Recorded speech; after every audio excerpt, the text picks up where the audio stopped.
السلام علیکم ورحمۃ اللہ وبرکاتہ۔ یکم محرم کو 113 مرتبہ بسم اللہ الرحمن الرحیم لکھنا کیسا ہے؟ آپ سب جانتے ہیں کہ آج محرم کی پہلی تاریخ ہے۔ اللہ پاک اس نئے سال کو امت مسلمہ کے لیے امن و سلامتی والا سال بنا دے، آمین۔ محترم ناظرین، جیسا کہ آپ جانتے ہیں ماہ محرم الحرام شروع ہو چکا ہے۔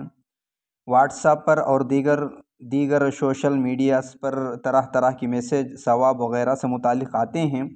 انہی میں سے ایک میسیج یہ آیا کہ محرم کی پہلی تاریخ کو 113 مرتبہ بسم اللہ الرحمن الرحیم لکھ کر گھر پر رکھنے سے ہر آفت و بلا سے انسان محفوظ رہتا ہے۔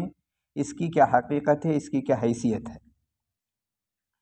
اس کا جواب یہ ہے کہ مفتی اعظم حضرت مولانا مفتی شفیع صاحب رحمۃ اللہ علیہ نے اپنی کتاب جواہر الفقہ میں لکھا کہ جو شخص محرم کی پہلی تاریخ کو 113 مرتبہ پوری بسم اللہ الرحمن الرحیم کاغذ پر لکھ کر اپنے پاس رکھے گا، وہ ہر طرح کی آفات و مصائب سے محفوظ رہے گا، بلاؤں سے محفوظ رہے گا۔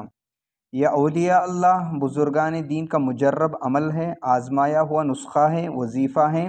اس کو سنت یا لازم سمجھے بغیر اس پر عمل کرنے میں کوئی حرج نہیں ہے، عمل کیا جا سکتا ہے، لیکن اس کو سنت اور لازم نہ سمجھا جائے، اس لیے کہ اس کا کوئی قرآن اور حدیث سے کوئی ثبوت نہیں ہے، اس کا کوئی قرآن اور حدیث سے ثبوت نہیں ملتا، بلکہ یہ بزرگوں کے تجربوں سے ہے۔